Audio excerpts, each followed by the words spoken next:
Hey, good morning, good afternoon, everybody. I'm Mike Siebold from FlowerHire. FlowerHire, making a conscious cannabis community one hire at a time. Today, I'm introducing Nick Martin from HeroGrown, as well as Jason. Is it pronounced Arcand? Arcand. Arcand. John Bond from Illicit, as well as Brett. And is this Puffenbarger? Close. Barger. Barger. These damn vowels. Well, anyway, today specifically, we're going to start with speaking about the HeroGrown Foundation. So Nick and I met several months ago and hit it off, kind of about our respective corners in the space, our interest in the way it's growing, but most importantly, the sort of people in it. And specifically, we're talking about his focal point as it pertains to vets. But please, Nick, why don't you kind of introduce yourself, the organization, and then, Brett, Jason, John, you guys can also introduce yourselves and what you do in the market. Please. Awesome. Right on. First, I just want to thank you for this opportunity. This is awesome. I know we're going to have an awesome conversation today. Again, my name is Nick Martin. I'm the director and co-founder of HeroGrown Foundation. Pretty much, I can just start by telling you where we come from and kind of where we've gone from there. I start where it all began over 13 years ago now. My dad and we got started on this journey together. He was the veteran and I was the grower. And he was in the first round of vets put on OxyContin by the VA, told it was a miracle painkiller. It wasn't addictive. Fast forward a few years later, we knew how big of a lie that was because he's on his deathbed for the second time, but this time with no teeth. And we knew we needed to do something and we needed to do it fast. And so we went in all in with cannabis and we were able to get him off of 180 milligrams of OxyContin that he was taking every single day on top of Ambien and several other hard narcotics. And once we were able to do that with him, we realized we were onto something. And so that's when we realized and saw this tidal wave coming towards the veteran community. And we needed to step up and do something and help as much as we could. So we pretty much did exactly that. We went from giving out what we could locally to stepping up on the national stage, becoming a nonprofit, and really becoming the middleman between the cannabis industry and the veteran community. And so for the last decade, that's what we've done. We've literally just put plant medicine, cannabis in the hands of veterans and first responders who need it and can't afford it. And that's what we do. That's where we came from. And that's where we're still going to stay on this path until we get this mission done. And so that's just in a nutshell what we do, where we came from. And we have some incredible people joining us today from our organization. They're going to be able to tell you about their personal experiences of, not just transitioning out of the military into civilian life, but also, from my perspective and John's perspective, people who grew up in military families. And we've seen it, we've seen a lot of different, basically this, epidemic that's really, taking a lot of lives. And we've seen it from all the different kind of angles. So, but anyway, I don't want to take too much time. So yeah, we could definitely start hearing from our folks here. Yeah, please. Jason, let's start with you in terms of, your experience, your background, your service, and of course, how you came to start working with HeroGrown. Yeah, absolutely. So a little bit about me. Once I got done with college, I was born and raised in Minnesota. So I went to college at Minnesota State University, Mankato. After that, I did some commercial sales jobs in Minneapolis and really got burnt out. And while I don't come from a military family, a lot of family friends and a lot of people I respect, I saw them enlisting and raising their hands to, go fight in the global war on terror. So I was burnt out, sitting in a cubicle, making phone calls all day. And I said, this is what I need. This is what I'm going to do. So 2016, I enlisted, active duty into the Army. Went down to Fort Benning, Georgia, went through the traditional pipeline, went to airborne school, and then went to, it was called RASP at the time. I think it's still called that, Ranger Assessment and Selection Program. Made it through my pipeline and then got stationed at Joint Base Lewis McChord in Washington State. I was active duty for 5 years up there, had 2 deployments overseas. And as I was getting ready to round out that first contract, a really good friend of mine who I grew up with in Minnesota, Ben Arnett, let me know that he started a lighting company down in Las Vegas. He knew I did sales prior after leaving college. And he said, hey, we've got something very special down here. We'd like you to bring some of that work ethic and organization down here, help get things rocking and rolling, and really send it through the roof. So not the biggest fan of Vegas, but Ben, his brother Mitch, and then the other brother Dan, all really good friends of mine, all were working at the company. So I was like, well, that'll be a nice transition, right? We all get along. We have a history together. So packed up my bags from Washington, drove straight down here to Vegas, and started at FOHSE as an individual contributor doing sales. And then just bringing the work ethic I had drilled into me through Ranger Battalion, kind of climbed the ranks, took on a lot more responsibilities. And now I'm currently the vice president here at the company, overseeing sales and helping with operations, really wear a number of different hats here. So since then, had the pleasure of meeting Nick and really just doing whatever I can to get involved with any nonprofits or veteran-based companies in the space, simply because I want to get back. I've seen a lot of folks come out and go through a number of different life changes, routes, jobs, this and that. So whenever I get the opportunity to work with some fellow veterans or give back to the cause, obviously that's at the top of my list. So it's a little bit about me. Thank you, Jason. John, please, why don't you introduce yourself? I think I'm off mute now. There we go. Pleasure to be here. Obviously, very excited to be working with the HeroGrown group. My name is John Bond. I'm the Chief Revenue Officer at Illicit Gardens and From the Earth. We're a vertical operator in the state of Missouri, soon to be other states, of which I cannot disclose. But very excited about carrying on our mission in multiple states. In terms of my personal background, I've been in the cannabis industry almost 10 years now. One of the biggest reasons I got into the space was to really show and highlight and push forward some of the good that the plant can do.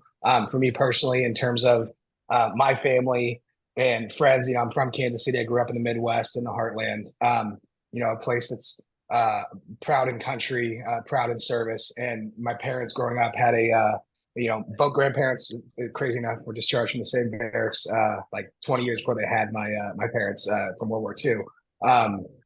But my dad's, family and my mom's side, obviously deeply rooted in that particular part of it. And growing up, my parents had a small business, and they employed a lot of folks out of the VA. So I spent a lot of time growing up working on factory lines with people that were particularly impacted by the limitations on some of the treatment medications they were able to get from the VA. Getting into cannabis 10 years ago, being out on the West Coast, I was with a big cannabis technology company for about 4 years and had an opportunity to really see all sides of the cannabis industry. It's my personal belief, and one of the things that makes me most excited about efforts like this is I think that the veteran community is one of the biggest opportunities for support from the cannabis industry in terms of alignment and things that, at least from us in our particular standpoint here in Kansas City, we work with a group called Veterans Community Project. It's unbelievable, and a couple others in town creating direct hiring funnels. And, we are we've given hundreds of thousands of dollars in donation, but I think the more important statistic there is the time that we want to put in with the community and being able to get plant medicine to these groups. I know at HeroGrown, we've been able to get, CBD products to VCP here in town. We've had like multiple reports of folks like being able to wean off some of the drugs they were getting from the VA, and the VA approving them taking some of these CBD products. I know Nick shared some of that with you, and it's like, I don't know how else to say it than like being a good Midwest boy. There's a lot of pride in taking care of your community. I think more so here than a lot of other places. Not to say it doesn't happen on the coast, but like it's been like that here for a long time. And I think being able to empower veterans to get back and reintegrate it into life and helping provide those opportunities, and the plant being a way of that, like unlimited energy and time for that. And so obviously just really happy to be here to share any seen a lot in the last 10 years. I think many would tell you like 10 years in the cannabis industry is like 25 years anywhere else. So obviously here to share any insights or anything that we've seen, but just happy to be here in general. Thanks, John. And Brett, please, let's finish up with you. Man, John, you look great to be an octogenarian. You're killing it. So my name is Brett Puffenbarger. My day job is the vice president of marketing for a company called Green Check, the largest provider of banking and financial services to cannabis companies. Most people know us as the people that get you a bank account when everybody else tells you no. I am a small town Southern kid from the mountains in Appalachia, and I tried to join the Navy, and the Navy recruiter never showed up to MEPS after we did this stuff. And the Marine Corps recruiter said something to the effect of, I knew you were too much of a wimp, but he used a way more vulgar term than that to join the Marine Corps when you walked in, because they shared a recruiting station. So me being the dumbass that I am, signed on 5 years open contract and went Marine Corps. Did 3 deployments overseas in that time. Don't recommend it. Got out, got a normal job like everybody else. Worked at Harley for going on a decade, decided to make the jump into legal cannabis. That's where we're at. I guess that was what, 7 or 8 years ago. So yeah, what else do you want to know? I joined and started helping out HeroGrown because I wanted to be cool like John, and I saw he did the advisory board, and I went, "Hey, let me do that. Like, I'm gonna reach out to these guys." So now we're here. Thank you. One of the things, excuse me, that came up every time that people think about cannabis outside the scope of the space itself, they have a lot of like preconceived notions.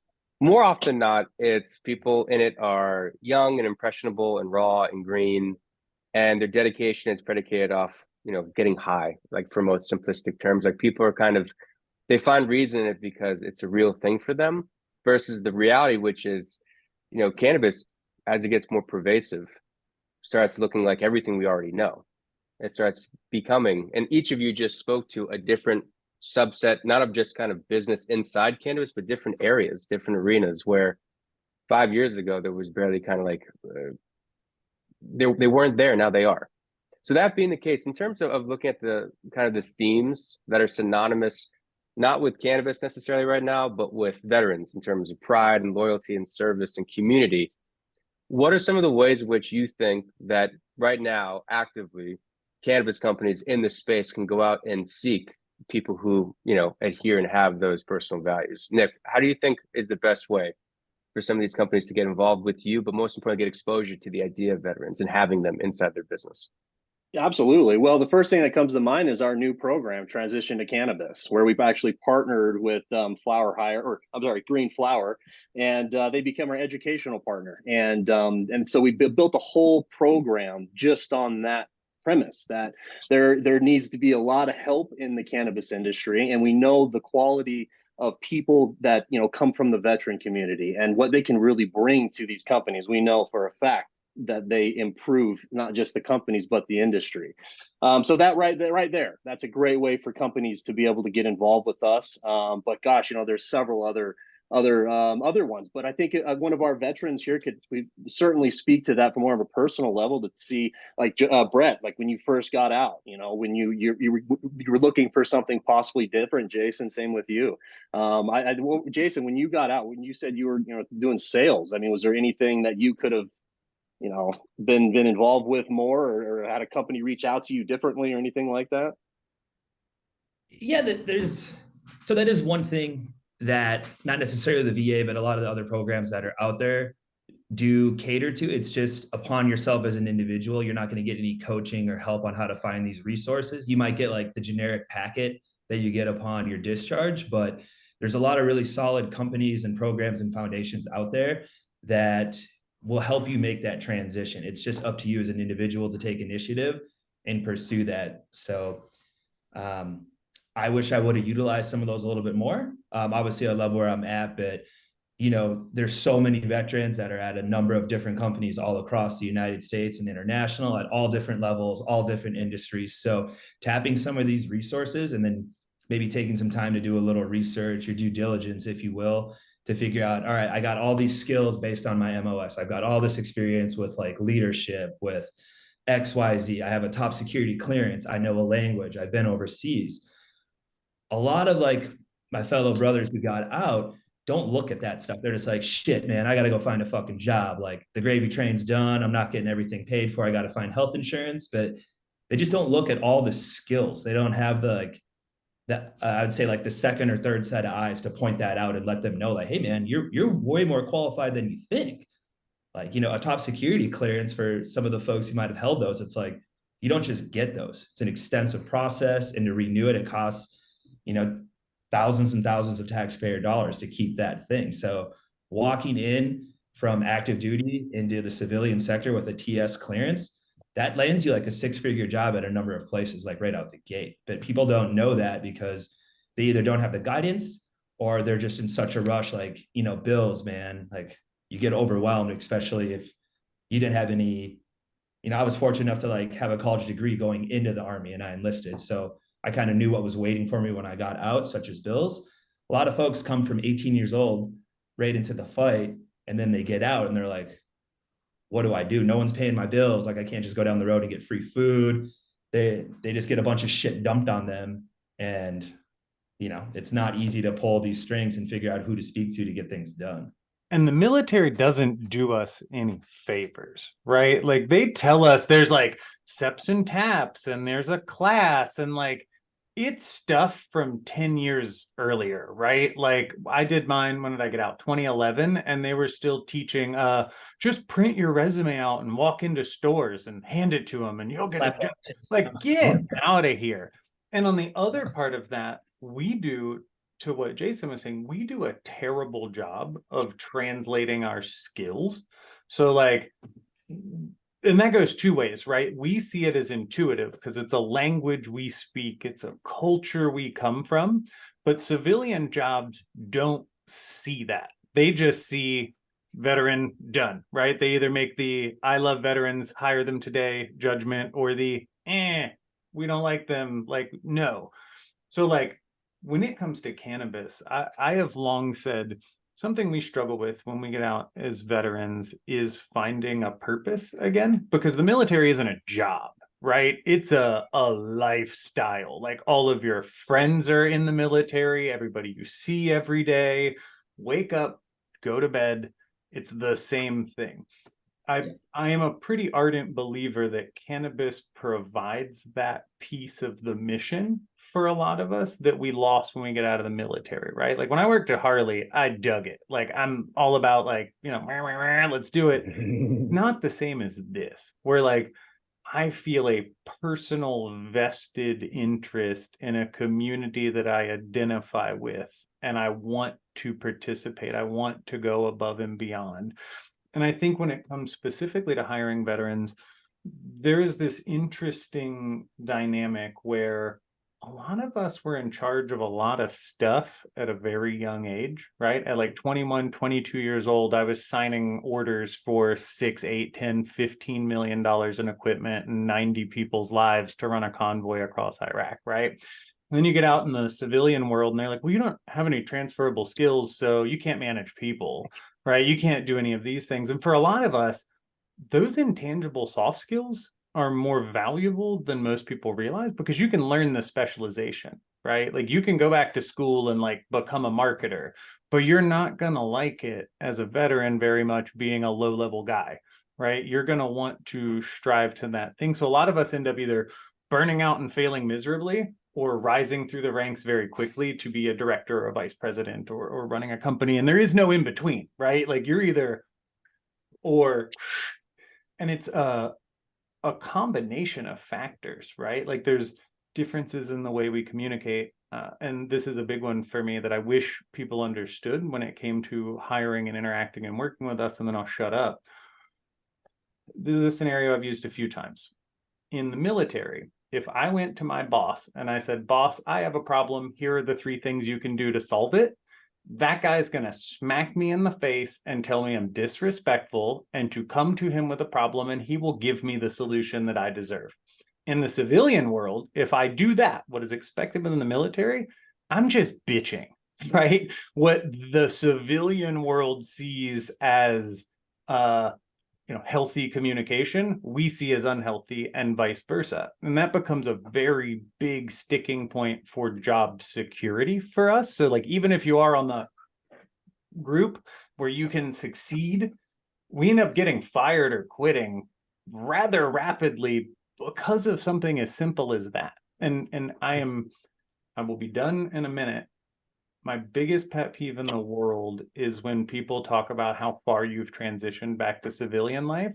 Because truth be told, I don't want to go past like 70%. There's like 30% of that I'm going to keep forever. And I don't want to hear about your Six Sigma, whatever, black belt, or your Army Corps of Learning fucking, staffing plan. Like, you stole that from us, and then you're telling us we did it wrong. Like, shut up. I'm telling you, like, I don't know. I'm done now. I'm gonna get on a way high horse and talk for the rest Preach, of the hour brother. about how mad I am. I'm done. No, I mean, and I mean specifically, those are very sage words from both Jason and Brett, and I think there's a lot to be taken from that. I think from our side, on the hiring side, right, and there's really two reasons why, we really love and try to hire veterans when possible. We have almost 400 employees, and I think any business owner, regardless of vertical, would tell you that it's hard getting people to show up to work in 2023. There's a lot of things working against you. It's a gig economy. And if anybody's spent any sort of time in the back office or in a cultivation, trimming and things of that nature, and cleaning trays and cleaning tables and that's not the most glamorous work in the world, right? It's essentially agriculture, and you really got to care about the plant. And I think the two reasons why, obviously, is we love that aspect and being able to do that, and our community is seeing great opportunities. But at the foundation of everything, even distilled more than being able to go get a 6-figure job or whatever out of the military. If you're able to be team oriented, show up on time, and have a good attitude, which most military folks are, it is ingrained in there to be a great teammate and to support their people around them. That's the best employee we'll ever have. And so there's a lot of opportunities for us, especially cannabis is such a microcosm of a business, in that there's a lot of intellectual property that goes into it. It takes a lot of people following a lot of very specific steps and doing that at scale and consistently over time, right? That overlays very well with military background in terms of execution. And it's great because we can't grow our business unless we can promote from within. And so it creates opportunities for folks. It's like you get in the team and you show you're a great leader and you're making people better around you, all of a sudden you're getting promoted, right? And so it's impossible to predict the outcome of any situation, right? But the nice thing, I think, for us as a vertical operator, not everybody's in this same spot. We have roles from the back of house in cultivation, from IPM and pest management, all the way up through bud tending at the dispensary available. So not everybody wants to talk to people all day long, right? Some people want to put their headphones in and go trim for 8 hours, 10 hours. And so I think the fact that we have so many roles, and when I say we, just the cannabis operators in general, right? If I think about an opportunity that people have in front of them, and seeing this with my own eyes, there's such an opportunity to meet people there. And the crazy thing, and people forget this, cannabis is a hyper local business. These are local communities. These are people that live in these communities that go to the local VAs that are federally funded that are getting shit on. So it's that opportunity to go stand outside of a VA or go work at groups like BCP and talk to people and just have that human element. It's incredible. And I think anytime I hear people talking about struggling to find the right people on the team, that's always a great inlet. You know what I mean? And at the end of the day, every situation's unique, right? But at least in my prior experience, the groups like the Veterans Community Projects, the HeroGrowns, the groups out there that are working to get veterans opportunities are over the moon about the opportunity to do so. And so it's really just a matter of reaching out and letting people know what's available. I think that.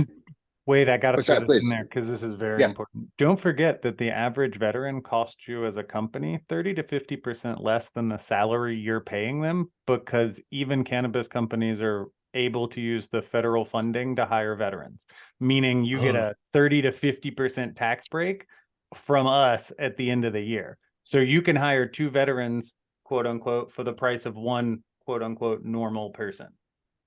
And get five. I didn't even know that. So that's awesome. I'm sure there are people that do, but totally. And those are, let's put it this way, there's just so much alignment when you think about it.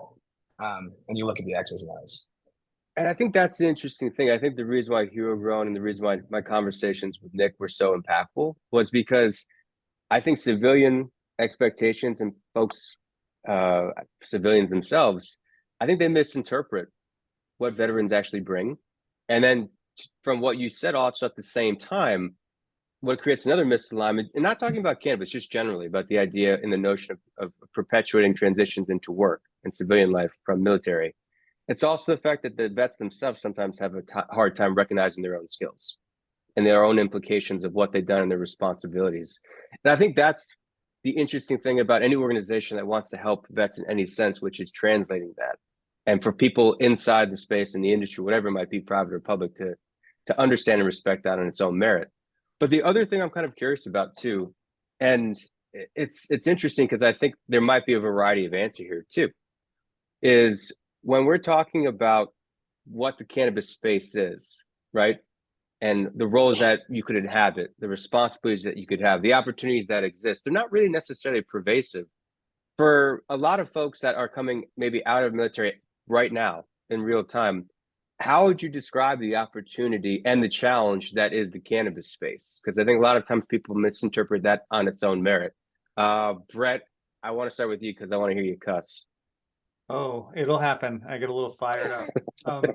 So I think it's important to realize there is no such fucking thing as the cannabis industry. It doesn't exist. There isn't one. There are 39 of them. And then there are cottage industries on top of cottage industries and service industries on top of service industries, right? So like there is no singular answer for that.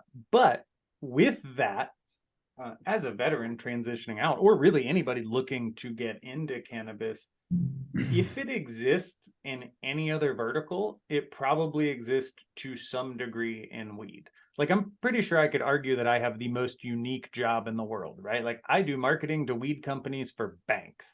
What? That's a thing?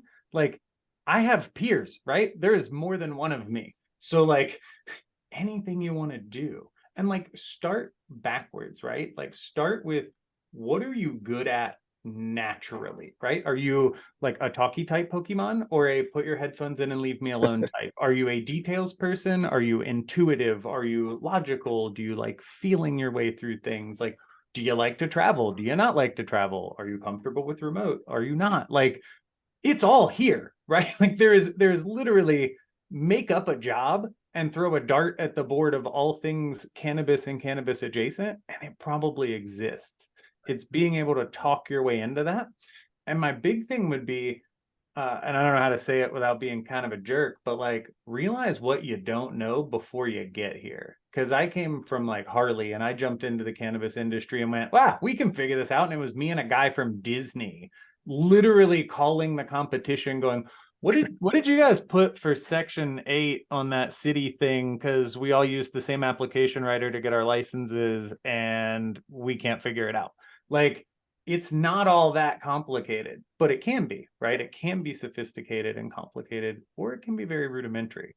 So like, pick your lane, start with your strengths, and start looking in that world and network your fucking ass off, right? Like, we might be a bit of a gatekeeping community in a lot of ways, but we're also probably the most welcoming community in the world. Like, spark a joint, walk up to somebody in an event, have a conversation, and the next thing you know, you've got a job.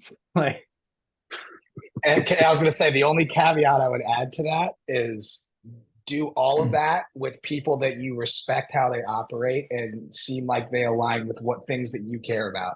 Because there's a lot of I won't even give people the credibility to call them wolves in sheep's clothing, but there's a lot of people out there posing that aren't here for the right reasons. And so, to Brett's point, figure out your lane and the things that really inspire you, and then attach it to someone that knows more than you and knowing what you don't know. What you don't know is way more important than what you do until the end of time.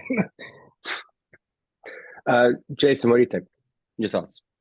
Yeah, I would, Brett nailed it on the head, right? But I would also just say that really the sky's the limit.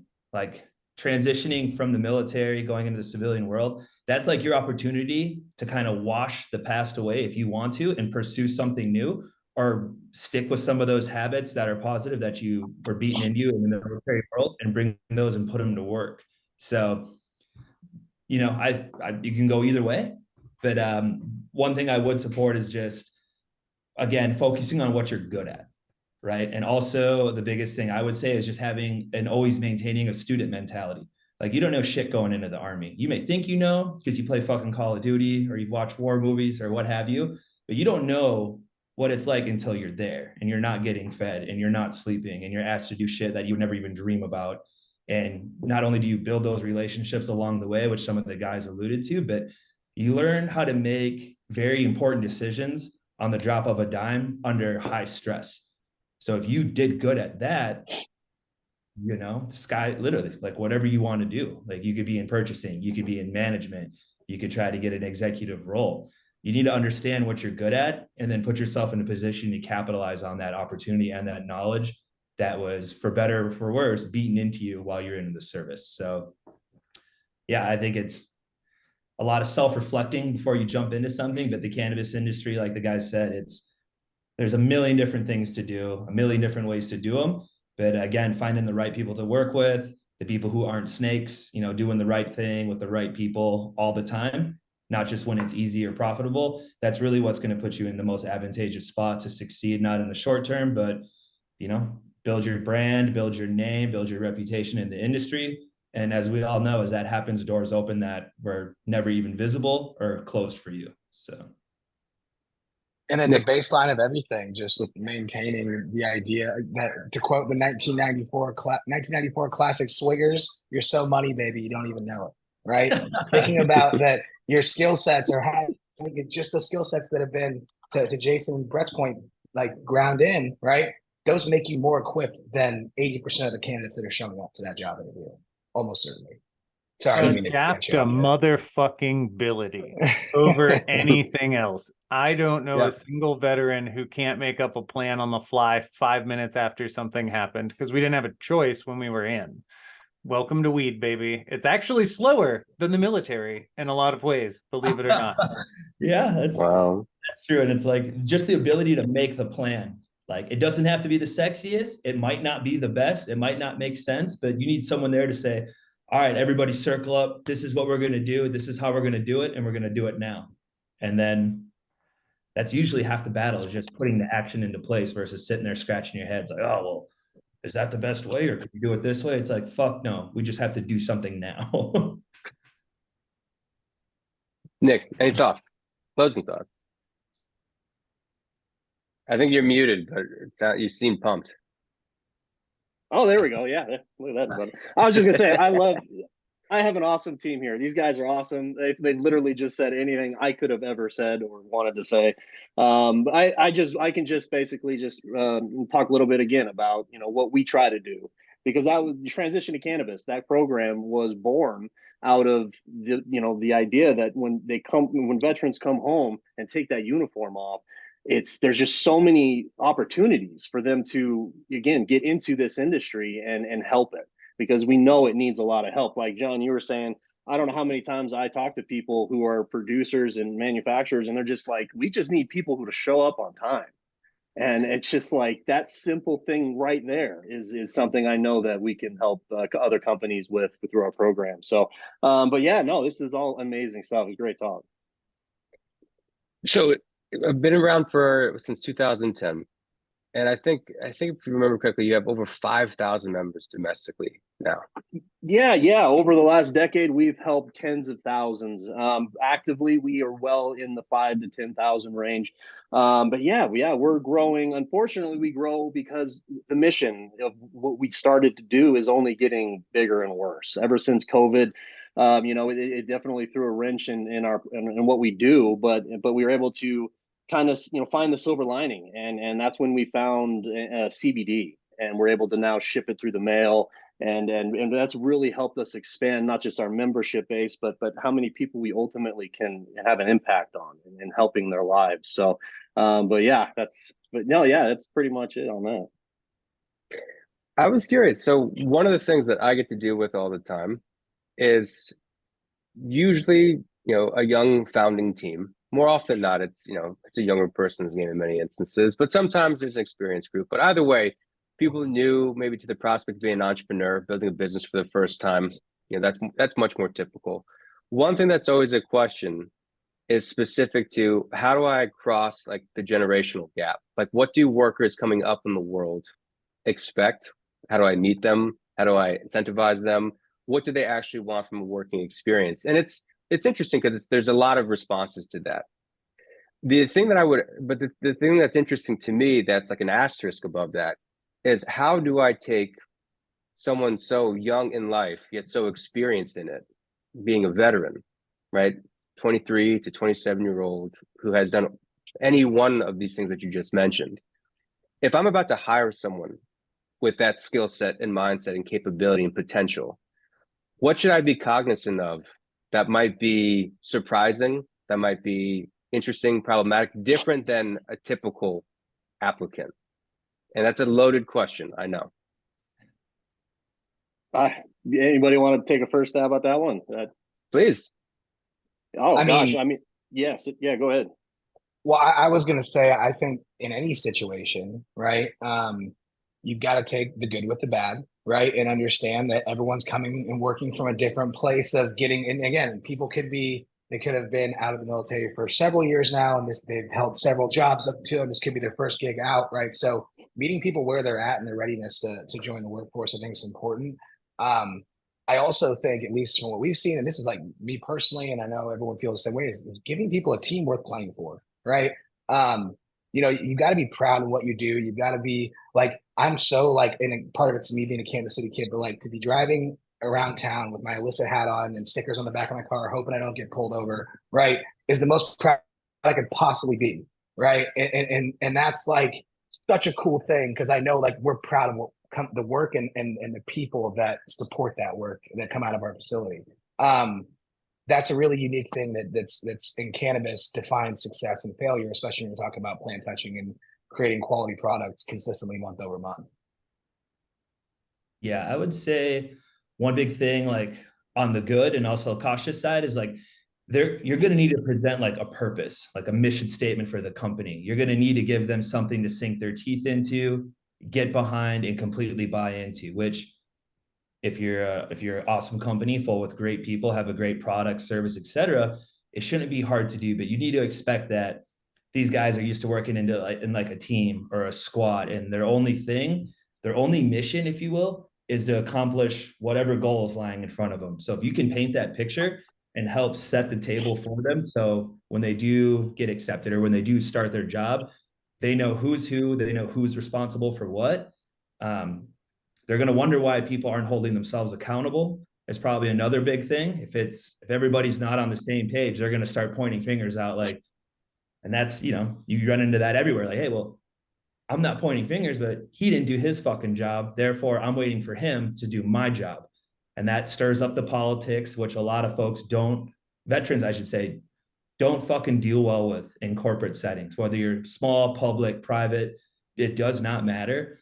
The small political banter that goes on in some of these companies, it's enough to make you just say, fuck this. I'm just going to file for whatever I can to get some money and then find something else. Because in the army world or the military world, there is politics at a level that's typically out of your eyesight. But if you have a problem with somebody, you just address it right then and there. So you can do whatever's needed within good taste to get past that. And then everybody's back to working as a team, a unit. Within good taste. So. I was in the Marine Corps, man. We just walked out back and like fought it out. The best way to handle it. We stay away from the word hazing because it's very frowned upon. But if you had a problem with another person, it would simply be stepping out back. Someone watches to make sure it's, again, within good taste, and they come back in. Everybody on the same page. Yep. His lips bleeding. He's got a black eye. Everybody's back to being brothers and getting shit. Yep. Smoke a cigarette, keep it moving. You're done. So I'm going to double down on what both of them said and say, realize that we're going to make the company our mission, right? It's not intentional. It is who we are. But with that, we are the most intense version of a company man you have ever seen. And what I mean by that is, if you are not holding yourself accountable, if you are not what you presented yourself as, you are the enemy, because we are not loyal to you. We are loyal to the company first.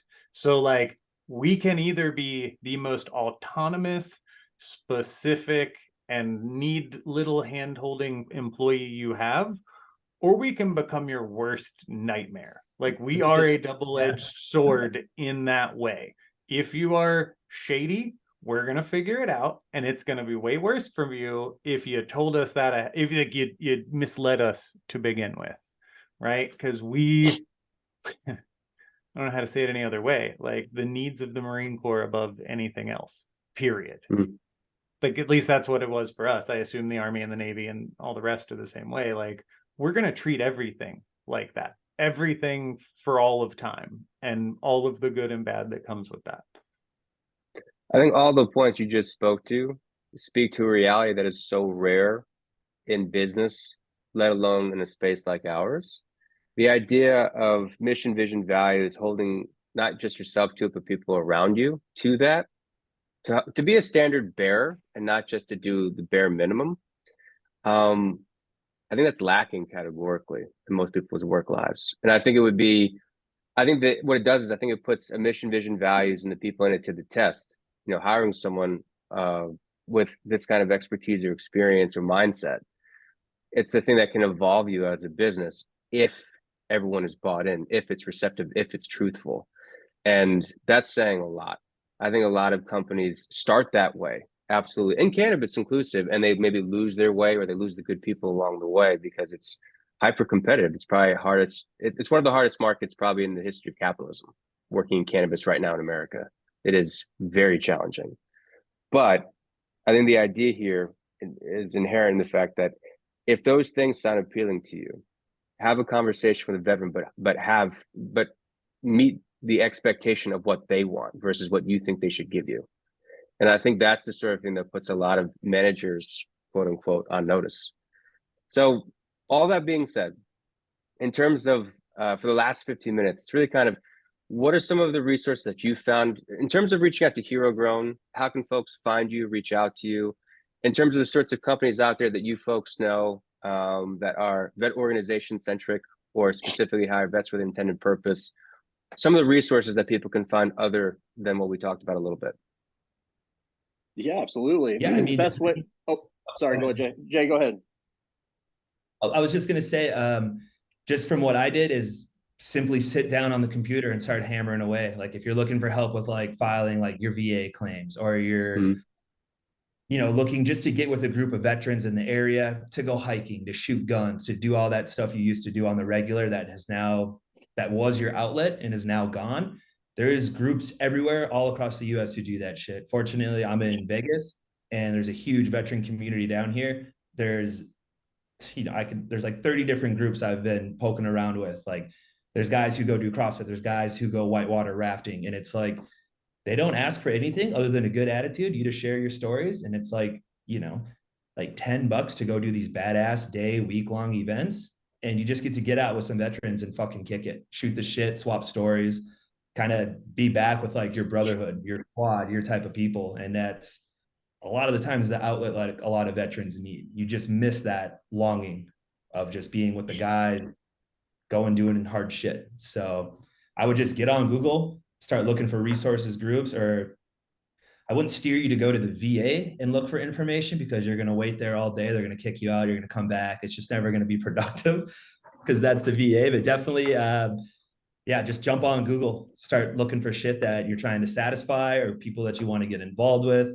Obviously, all over LinkedIn, you could just type in veteran. It's going to pull up 1 million people.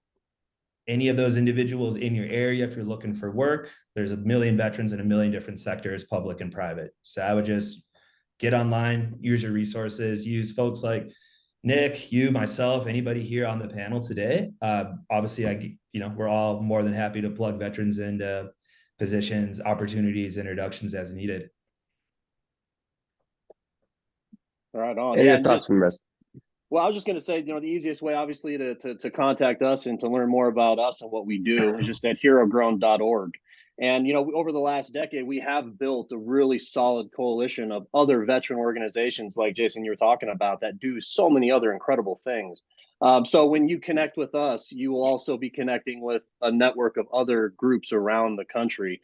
So if you're looking for whitewater rafting, you can, hey, do you guys know anybody? And we'll send you right to them. So, and again, just HeroGrown.org. You can get all the info and go from there. John, Brett? Yeah, I mean, just realizing that it doesn't have to all fall on your shoulders, like Jason and Nick said, right? I think the thing that I was most excited about to join the HeroGrown group and most excited working is like the mission is over everything, right? It's not selfish in that we just want people working with HeroGrown and there's not other great organizations out there that try to do great things. That network's a real thing, right? And I think the mission of providing opportunities and plant medicine for veterans is like a selfless one. And you don't have to be aware of all those resources. You just have to get in touch with us that can help connect you there. You know what I mean?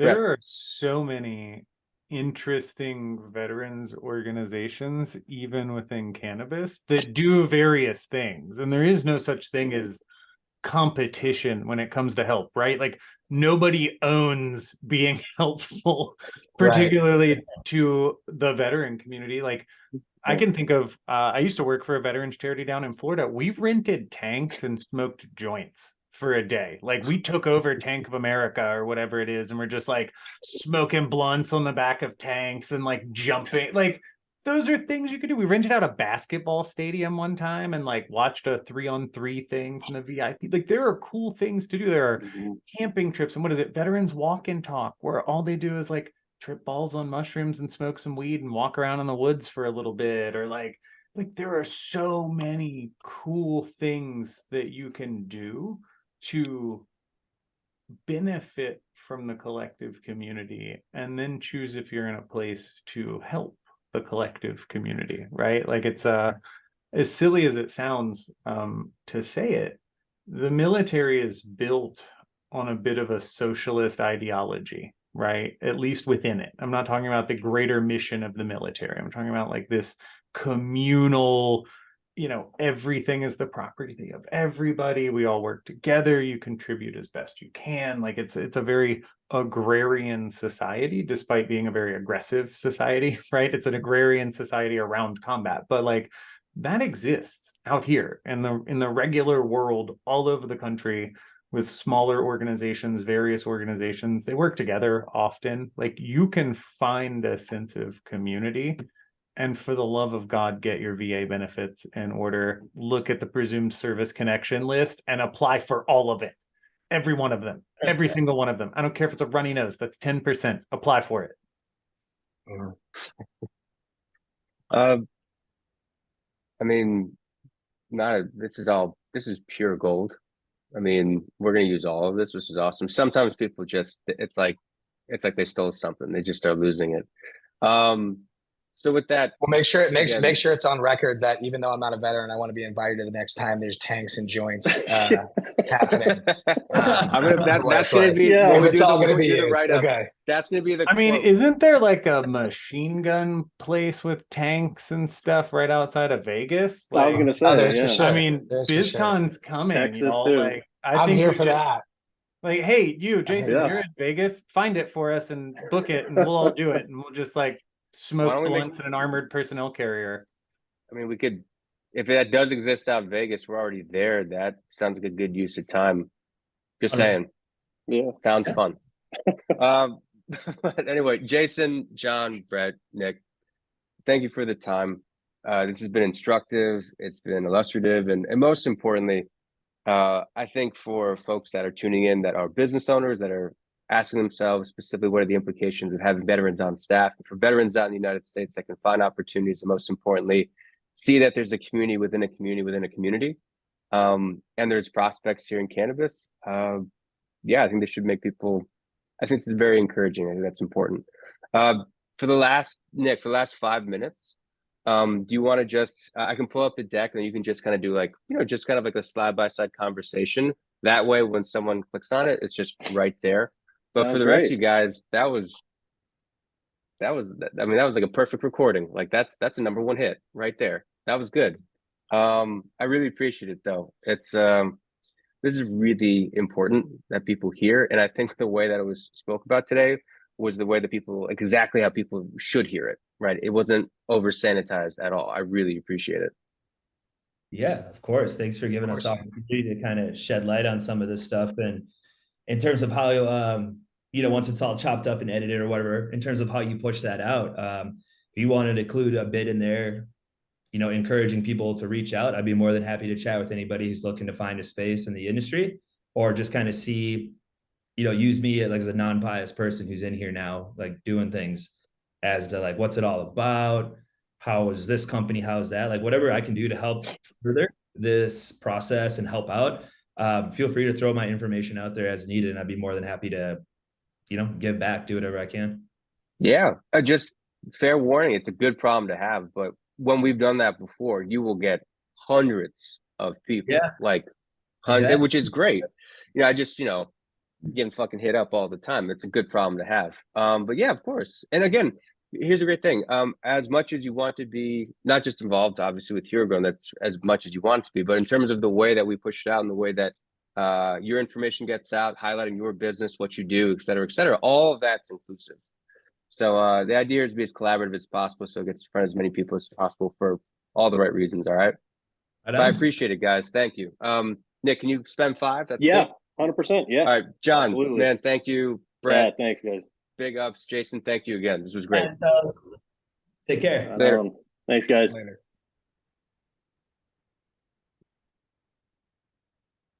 All right.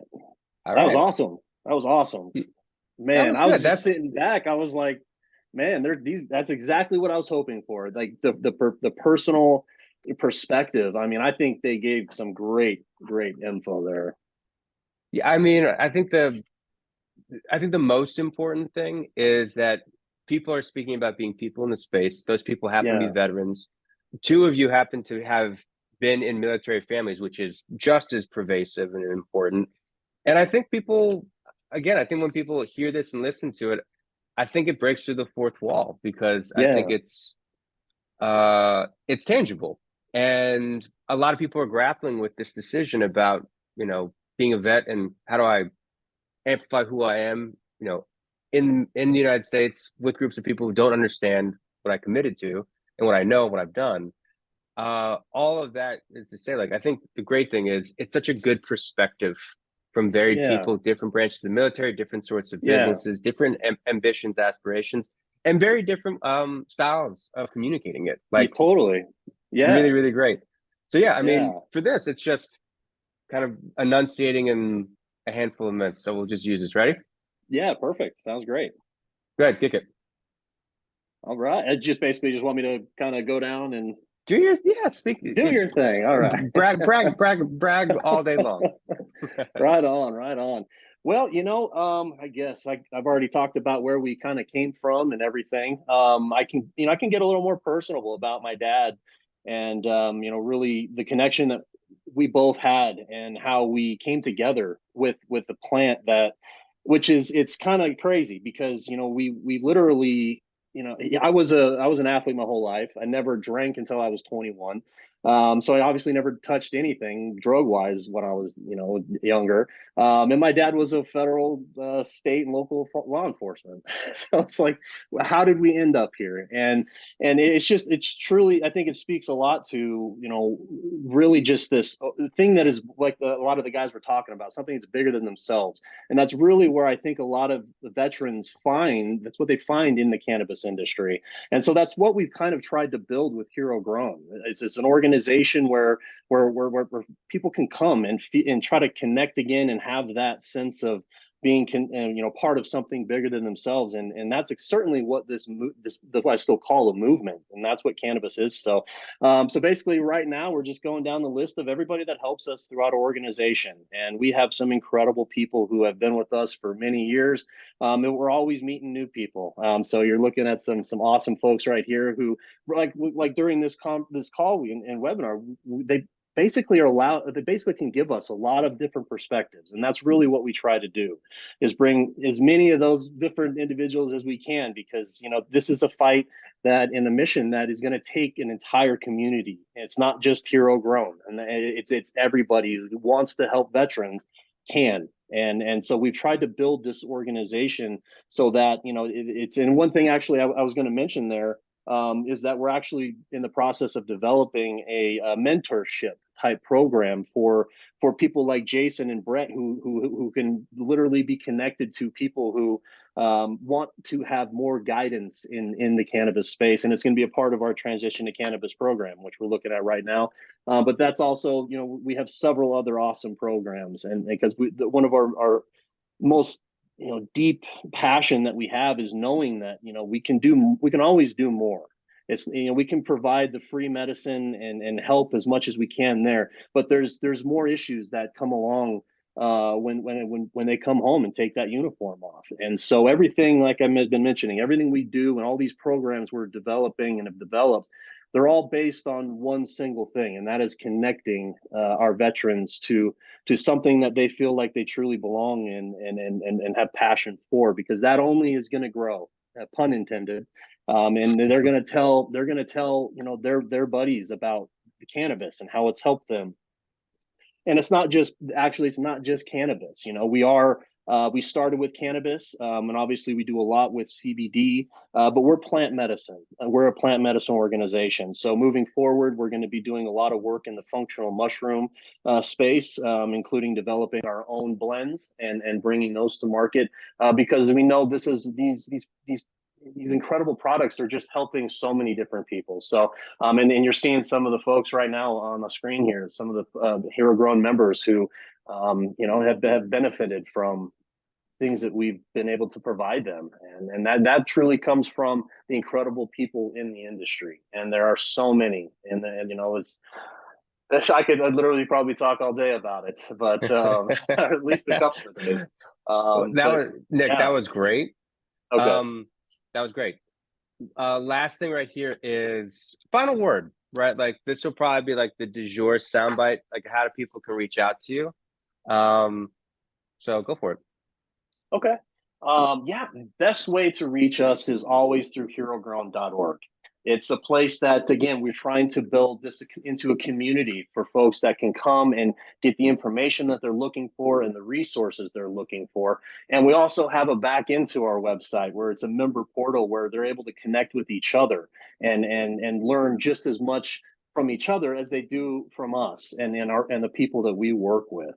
So the best way to always reach out is HeroGrown.org, and send us an email. We'll get right back to you. But if you're looking for anything in the cannabis space, in the industry, questions, whatever, we are connected to the best people in the industry. So just reach out to us and we'll make sure you get connected to the right person. Nice. Good stuff, man.